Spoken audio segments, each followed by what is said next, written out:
Entrem ara, no sé si dir-ne una fase més delicada, és allò que ha decidit el jurat d'aquesta 12a edició. Aquí ja sabeu, és allà on hi pot haver hagut disputes, aquella riquesa de matís que descobríem a la Xina amb la rosa que s'obria, encara que no hagi passat com el lloro, el moro, el mico i el senyor de Puerto Rico. Ja sabeu allò que va passar a banda i banda de balcó, que tant i tant xerrar el lloro que un dia s'empipa el mico i amb rabiós alè de toro l'embasteix, s'amaga el lloro, trenca la cadena al mico, salta la gàbia del lloro, surt el lloro, pica el mico, lliscla el mico, xerra el lloro i amb l'esbalot surt el moro i el senyor de Puerto Rico. Per què no tanca el seu lloro? Per què no amarra el seu mico? En fi, no segueixo perquè encara hi seríem d'aquí 50 anys. Els que s'han barallat com moros, micos i lloros i senyors de Puerto Rico i s'han acabat entenent són els membres del jurat que han fet un acte.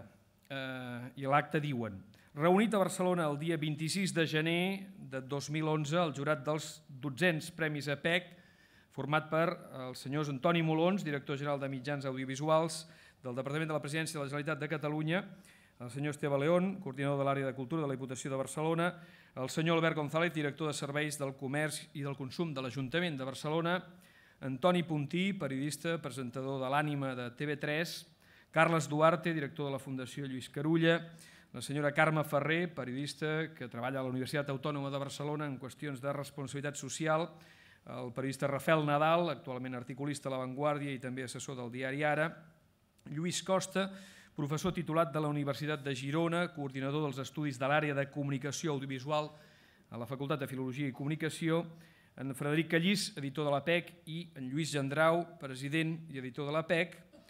Després de conèixer, discutir-se i valorar els resultats de la consulta prèvia entre les publicacions associades a l'APEC i després d'haver debatut la idoneïtat de les diverses candidatures, ha acordat el lliurament dels següents guardons, Premis APEC 2010. Hem de dir que aquest any rebran unes escultures, tots els guardonats, que són obra d'Enric Encesa i de Lluís Vilà. Ja sabeu que, com cada any, l'APEC aposta per donar suport als escultors, als artistes contemporanis de casa nostra.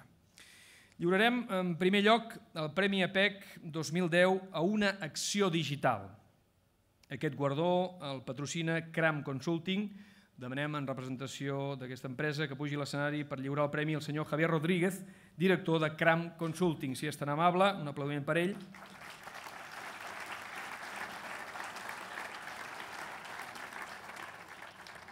El Premi APEC 2010 a una acció digital és per la revista Copatges. Recull el premi el senyor Arnal Garcia, coordinador de continguts de copatges.cat. Per l'aposta digital, els vins catalans a la xarxa, portal web i newsletter setmanal i audiovisual Copatges TV, d'una publicació catalana de referència especialitzada en la cultura del vi, la gastronomia i l'oci. Copatges ha aprofitat les noves tecnologies per obrir-se al món i introduir el periodisme 2.0 en els àmbits especialitzats, donar valor als continguts i servir-los en tots els formats possibles. Aquest premi està dotat amb 2.000 euros, patrocinats per Cram Consulting.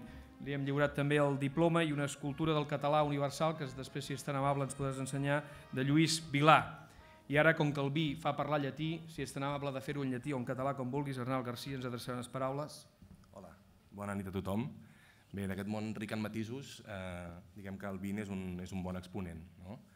Copatges ens ha costat fer el salt digital, però l'hem fet aquest any.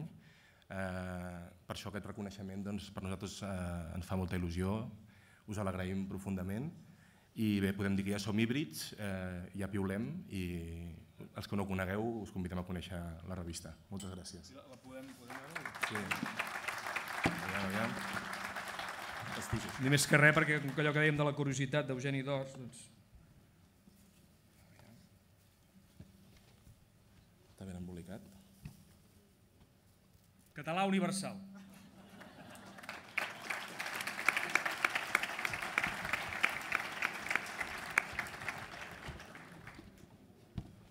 Gràcies, enhorabona. Gràcies a Arnal Garcia i a Copatges per aquesta acció digital